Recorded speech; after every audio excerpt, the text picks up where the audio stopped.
For the record, the remake of this movie, which is this one, takes place in Florida, which is realistically the only reason I could suspend my disbelief to believe this was happening. But hey, you want to have a good time? Follow the rules of this movie. Drink hard, fight hard, drive fast, blow up the world.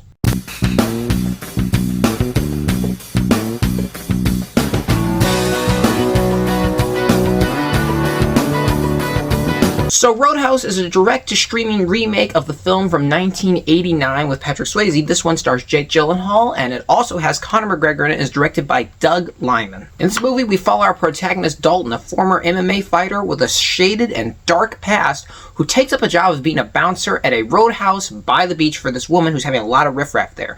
But soon, he uncovers that there is more to it than he initially thought, and untangles a web of danger and violence, especially when an upcoming and tough henchman arrives to give him a fight for his money.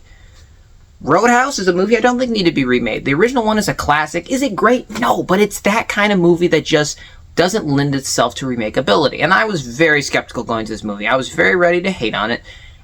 I watched it. It's alright. It's alright of a film. I will say, to start off with my positives, because I always like to try to get that out of the way first, Jake Gyllenhaal in here is really good. I think he's charismatic. He's a very different approach, I think, to what Patrick Swayze took. He's a bit more grinny and snarky and smart aleckish in here, and I kind of like that. He's got his own vibe, and I like the way he plays it. Even the one guy tells him, like, you haven't stopped smiling since I bleep and walked in here. And he's like, that's the other thing. The villains in here feel so 1980s A-Team-ish, like every villain in here does. If you've seen the A-Team from the 80s, you know exactly what kind of villains these guys are. That's what I'm talking about. Those are the villains that they are in here. But Jake Gyllenhaal's performance is fun. It's entertaining. He's charismatic enough to make you like him. He's likable. He's a likable actor, and he does well in here. Also, he got in really good shape. And this is often a tangent, but what I really like about the shape he got in here was it doesn't look like this man went on a bunch of PEDs or something. His physique is attainable. That is an attainable body mass to get to, and it's really good. I like the way he's set up in here. Like the opening scene, you just see him from behind the Tepos at Roadhouse. He's in this hood. Post Malone's beating up bad guys. He sits down, takes out his hood and his shirt, and Post Malone just takes one look at him. He's like, no, I ain't fighting that guy. I ain't fighting him. And then he wins automatically because no one wants to fight him. And then this guy stabs him outside, and he's kind of like, ugh, you really want to do this? And the guy runs off. He's like, don't you want your knife? Okay. And he like just sits down as his lady's offering him a job with Roadhouse. She's worried about him. He just takes a knife out, takes duct tape out his car, patches it up. Like, it's fun. I like that. The movie is inherently dumb. It knows how dumb it is, though. And it's in on the joke. Except when it's not, which is when it has issues, when it tries to be serious or something. And also, I don't like the direction they take Jake Gyllenhaal's character for about 20 minutes in the third act at the beginning. It feels very weird and off, and just doesn't feel right. It's not a direction that I like. I will say that the fight scenes in here are excellent. They are so well choreographed.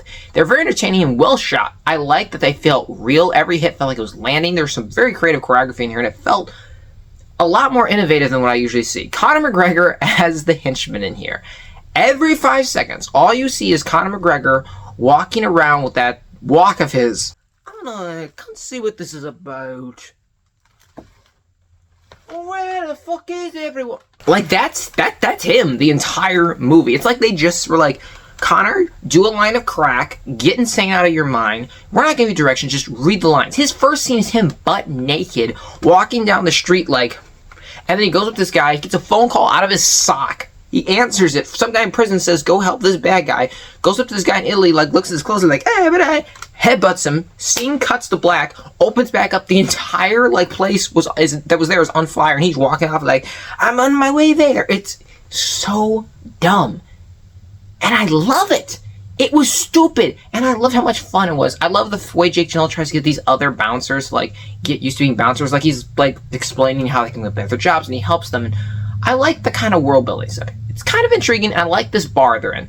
It's a fun place. I like it. It was a fun place to watch and, like, be in the sense of being an audience member. My drawbacks are the love interest in here and the lady who hired him are not very good actresses, and they feel rather surface level and don't feel very fleshed out. The dialogue in here is pretty much atrocious, if I'm being 100% honest. Also, like, for every scene in this movie, Jake Gyllenhaal or Conor McGregor have to have their shirt off, unbuttoned. It's almost to a point where you're like, oh, okay, this is just ridiculous now. Also, there's like this sheriff in here, and when they reveal something about him and his motivations, he just feels thrown in, and nothing quite feels right. There's a lot of characters in here that also don't need to be in the movie. They're kind of more plot devices than they are characters. The movie's also, I think, a little too long, especially for a streaming film. It could have been cut down. There are tons of scenes here you can tell are kind of filler. They don't necessarily work. And Dalton's backstory is my main issue with this movie. It is really good until you understand everything about it. Because the thing was, I thought there was something that happened that would have been a better reason and backstory, but it wasn't that. And when I found out what it actually was, it just kind of makes Dalton look a little less of the hero of the story. And it doesn't do that in a good way either. The movie has issues, for sure. Like, some things feel scrambled and don't feel like they have a rhyme or reason to happen. The movie is not completely sure of its tone either. Like I said, when it's in on the joke that it is, it's great. When it switches to try to be serious, there are some big issues. And that's kind of something that is a detriment to it. I had fun with it, though, overall. I'd say this is a movie to check out if you're, like, bored one night. You want to watch it? 100% turn this on. It's an easy watch. It's something you can turn your brain off for. You don't have to really listen to everything that's being said. It's good, but like at the same time, it has a lot of issues. So I'm going to say check it out if you get a chance to. If you're bored, you want to see something on Amazon Prime. It's that kind of movie, but it's not something that you should necessarily have to go out of your way for. Watch some clips online to kind of get the vibe of it, and I think you'll understand how much fun it can really be, but at the same time, miss all the parts that aren't needed. I'm going to give Roadhouse 2024 a 6 out of 10. So thank you guys so much for watching. I appreciate you, and I'll see you all next time.